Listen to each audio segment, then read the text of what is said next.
लोकसभा चुनाव में मिली हार के बाद बहुजन समाज पार्टी की मुखिया यानी कि बसपा सुप्रीमो मायावती की सक्रियता संगठन को लेकर बढ़ गई है।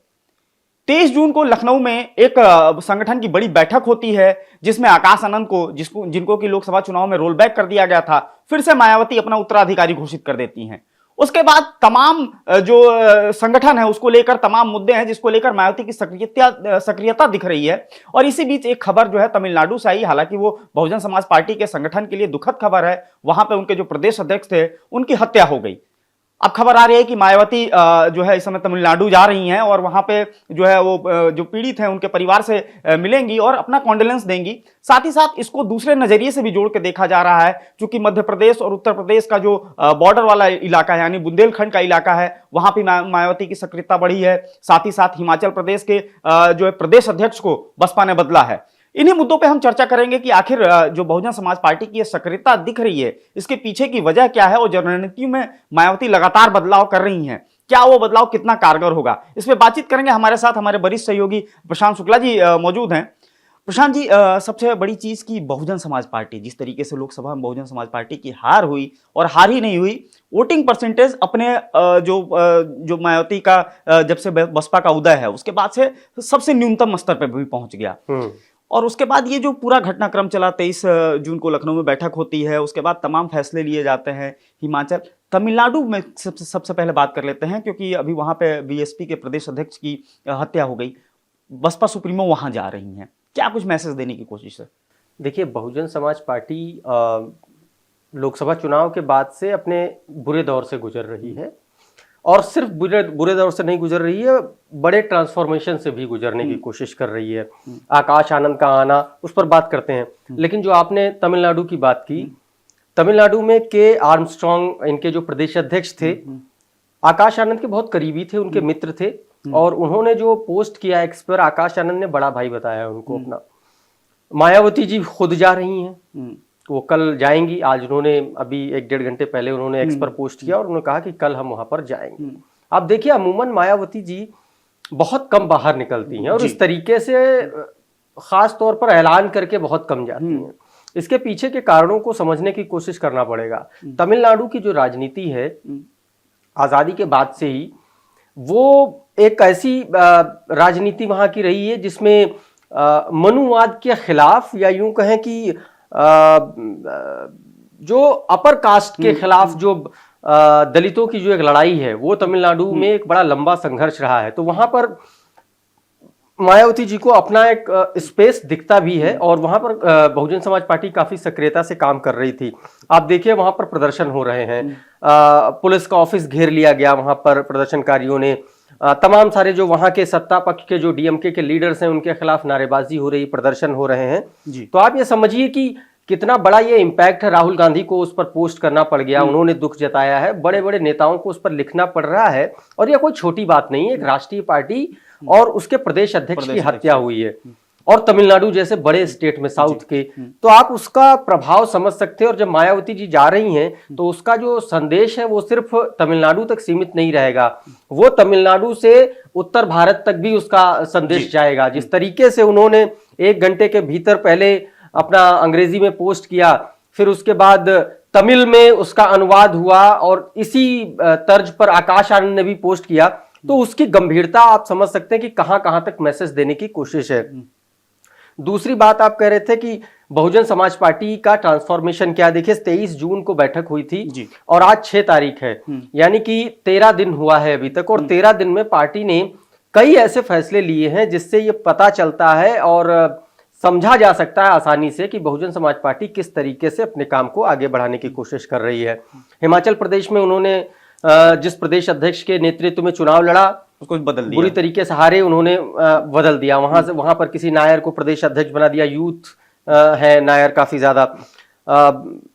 मध्य प्रदेश का इलाका है, ग्वालियर चंबल का जो रीजन है एससी बाहुल इलाका है, लेकिन कहा जाता है कि जो वो इलाका है वो भले ही वहां पर दलित बाहुल्य वो इलाका है, लेकिन जो सबसे ज्यादा वहां पर जो कौम, जो सबसे ज्यादा लोग वहां पर सुविधा संपन्न हैं, वो अपर कास्ट लोग हैं। और तमाम सारे ऐसे मुद्दे थे, व्यापारियों के कुछ मुद्दे थे, कुछ ऐसे मुद्दे थे जिसको लेकर के बहुजन समाज पार्टी कि लोग लंबे समय से संघर्ष कर रहे थे। उसमें एक बाबा साहब भीमराव अंबेडकर की प्रतिमा का भी एक मुद्दा था, उनकी प्रतिमा के सामने शौचालय बनाया गया था, उसको हटाने के बाद ये तमाम सारे ऐसे मुद्दे थे। तो आप ये समझिए कि काशीराम जी के दौर में बहुजन समाज पार्टी जिस तरीके से सड़क पर संघर्ष करती हुई दिखाई दे रही थी, और उसी तरीके से अब कुछ उसी वाले फॉर्म में बहुजन समाज पार्टी आती हुई दिखलाई पड़ रही है, चाहे वो मध्य प्रदेश के प्रोटेस्ट हों, चाहे वो अभी हत्या के बाद तमिलनाडु में उनके कार्यकर्ताओं के प्रोटेस्ट हों, और चाहे आप संगठन स्तर के काम हों। तमाम सारी ऐसी चीजें हैं जहां पर बहुजन समाज पार्टी काफी सक्रिय दिखाई पड़ रही है। लेकिन अभी नतीजे क्या होंगे, उपचुनाव में क्या होंगे, लंबे समय की ये अच्छा, एक बड़ी चीज जो है, जो आपने जो अभी कहा कि हिमाचल प्रदेश में जो प्रदेश अध्यक्ष को बदलकर नया प्रदेश अध्यक्ष लाया गया, युवा है वो।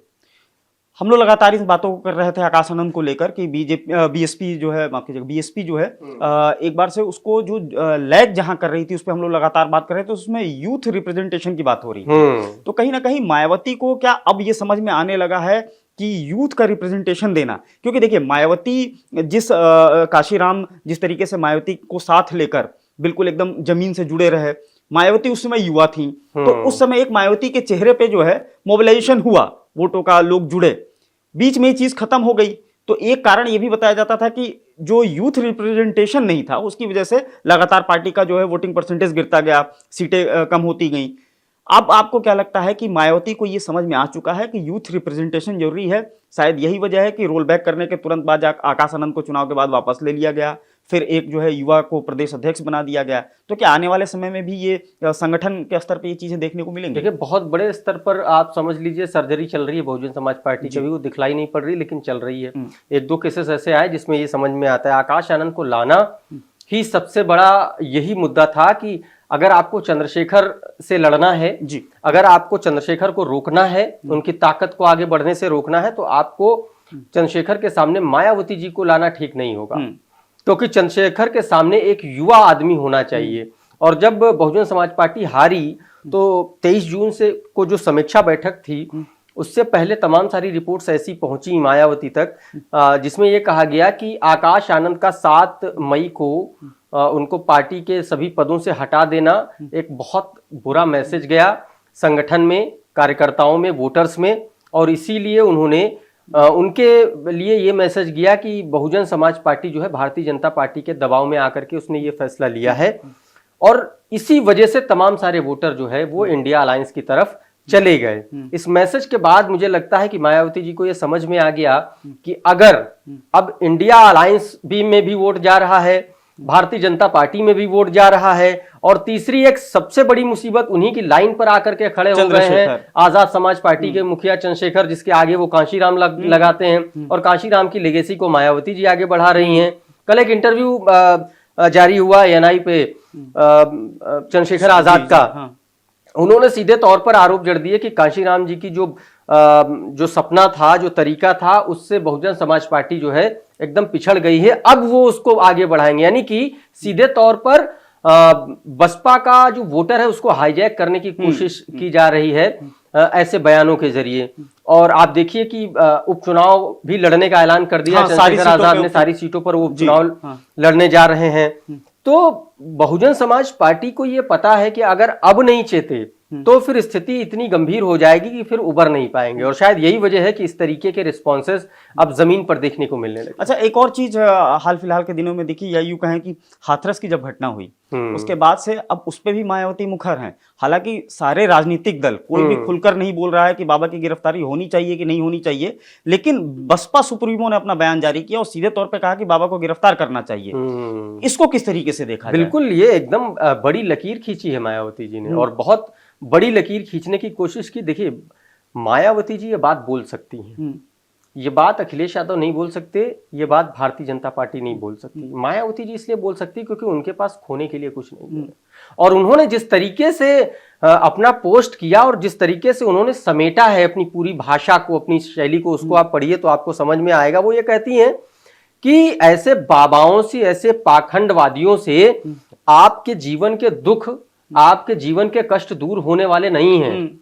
वो कष्ट आपको बाबा साहब का जो संविधान दिया गया है उसके जरिए आपको सत्ता में आना होगा, सत्ता को लेना होगा और उसके हिसाब से आप अपनी कठिनाइयों को, अपने कष्टों को दूर कर पाएंगे। चमत्कार से ये कुछ नहीं होने वाला। तो आप देखिए, एक तरफ वो बाबा की गिरफ्तारी की मांग करती हैं और दूसरी तरफ वो संविधान और बाबा साहब का हवाला दे करके ये साबित कर देती हैं कि दलितों का, पिछड़ों का, अल्पसंख्यकों का, वंचितों का जो सही उद्धार है वो संविधान के जरिए ही संभव है। और ये बात भारतीय जनता पार्टी इसलिए नहीं कर सकती क्योंकि दलितों का बड़ा वोटर चला गया इंडिया अलायंस के लिए, इसलिए वो नहीं कर सकते। अखिलेश यादव स्वयं बाबा जी के दरबार में मत्था टेकते हैं, तो इसलिए वो नहीं कर सकते। तो तमाम सारी ऐसी मजबूरियां हैं इन दोनों दलों की। कांग्रेस पार्टी की अपनी मजबूरी है और बहन जी की अपनी कोई मजबूरी नहीं, क्योंकि उनकी राजनीति दलितों पर टिकी हुई है। एक छोटा सा जवाब और ले लिया जाए। क्या अब बहुजन समाज पार्टी जो 90s के दौर में, यानी काशीराम के समय में, जो बहुजन समाज पार्टी जो सड़कों पे कार्यकर्ता दिखते थे, एकदम लोगों में अलग जगाने के लिए दिखते थे, क्या आपको लगता है कि अब जो है 2027 के उत्तर प्रदेश के विधानसभा चुनाव से पहले बहुजन समाज पार्टी क्या फिर उसी रोल में दिखेगी? देखिए, बहुजन समाज पार्टी के लिए संकट बड़ा है जी। यहां तक संकट है कि उनकी राष्ट्रीय पार्टी का दर्जा भी छीन सकता है, क्योंकि वोट शेयर 2% लोकसभा में कोई 2% वोट शेयर बचा है, कोई इनकी सीट नहीं है। लेकिन उत्तर प्रदेश विधानसभा में सिर्फ एक विधायक है। उत्तर प्रदेश में सिर्फ एक विधायक है। लेकिन चूंकि जो इलेक्शन कमीशन की जो रिव्यू करता है वो 10 साल में करता है, 14 में उसने किया था, 14 के बाद मेरे ख्याल से किया था, अब वो 27 में होना है, 27 के विधानसभा चुनाव से, यानी कि 3 साल तक अभी कोई खतरा नहीं है कम से कम।